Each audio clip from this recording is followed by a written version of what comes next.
Love Nashville? Love bicycling on-road or off-road?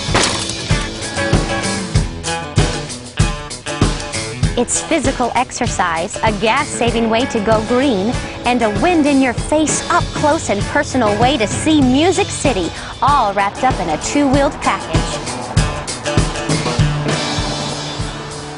Hi, I'm Jennifer. Bicycling is fun only if you stay safe. And you stay safe only when you know and follow some simple rules. So listen up for the next few minutes. No matter where you are in your cycling experience, I'm sure you're going to learn a few things that will help keep you safely pedaling your bike around Nashville for years to come.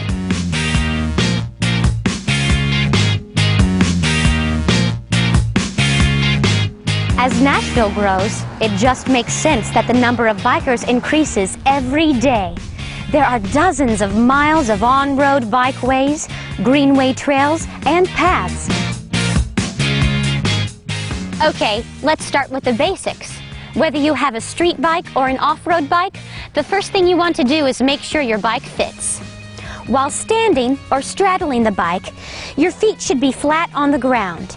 There should be a few inches of clearance between your body and the bar of the bike. While on the seat or saddle, your knee should be slightly bent when your foot is on the pedal in its downmost position. Now, your helmet. You don't need me to tell you that this is the single most important piece of equipment in reducing serious head injuries.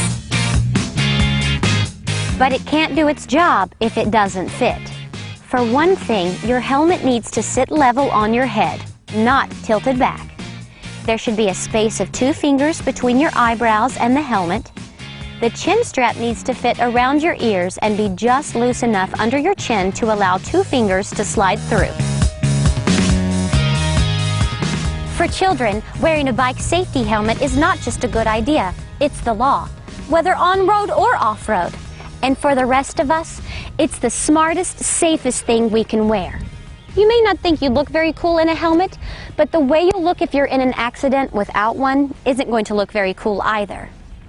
Another step to take before putting your bike on the road is to remember the ABC Quick Check. A is for air. Make sure your tires are properly inflated. That information is imprinted on the side of the tire. And B is for brakes. There should be no less than 1 thumb's width between the lever and the handlebar when your handbrakes are compressed. And give your wheel a spin to make sure the brakes don't drag. C is for cranks, chain, and cassette. As you turn the pedals or cranks, do they engage the chain? Is your chain tight and does it cleanly engage and turn the gear stack or cassette? Make sure nothing is loose. And the quick part? That's for quick release. Make sure that the quick release on each wheel closes snugly with the lever pointing toward the back of the bike. This ensures that the lever will not snag on anything while riding. Now you're ready to hit the road. And while on the road, you have the same rights as someone in a car. But don't let that go to your head, because you also have the same responsibilities. Sure, it's easier to break traffic laws while you're on your bike because you can cruise down the sidewalk, slide through a stop sign, or hug traffic a lot closer than you can in a car. But by law, bicycles must operate by the same rules as a car. That reduces surprises and makes things safer for everyone.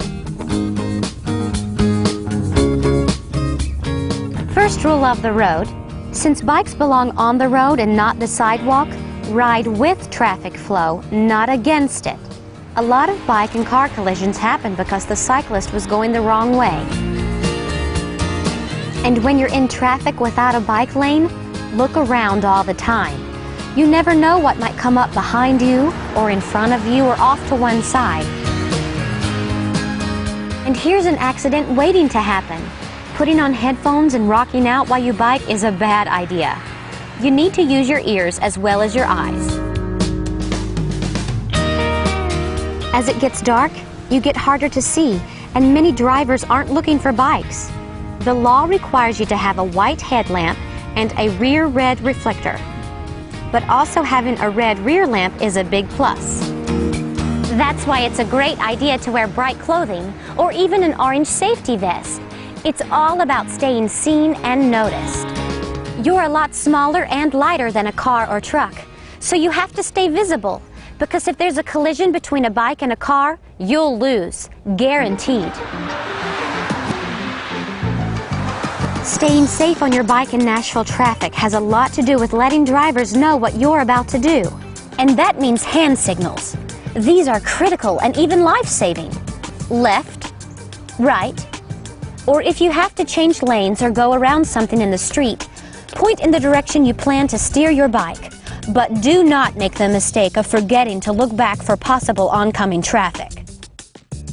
And when you plan to stop, signal in a hand-down position. You want to let traffic behind you know you are stopping.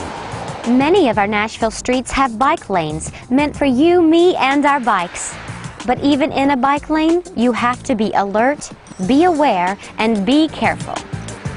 On streets where there are no bike lanes, where you and your bike are a part of traffic, Tennessee state law says that drivers must keep a distance of at least 3 feet from bikes. That same law also says that you must drive your bike safely. No seeing how many traffic laws you can get around, no cutting in front of cars. You're responsible for yourself, and you should drive your bike defensively to keep from getting hurt. That could mean watching out for motorists who have a hard time judging just how close they are to you or how fast you're traveling. And watch out for cars cutting in front of you, or for doors that are suddenly opened on cars parked at the roadside.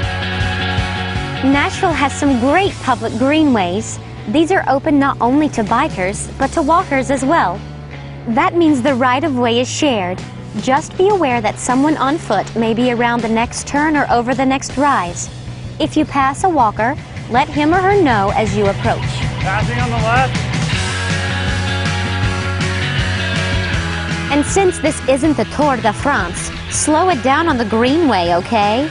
15 miles an hour is enough. Just like on the street, be alert, be considerate, and go with the flow. There are so many great and positive things about cycling, and it's just so much fun. The rules and laws are there to keep it that way. When you think about it, safe cycling is really pretty simple. Check your equipment, pay attention, and ride responsibly. Visit this website for more information about Tennessee traffic laws and bike safety. Then the next time you get on your bike, you'll feel confident that you know your rights and responsibilities, and you'll feel a lot safer. See you on the road.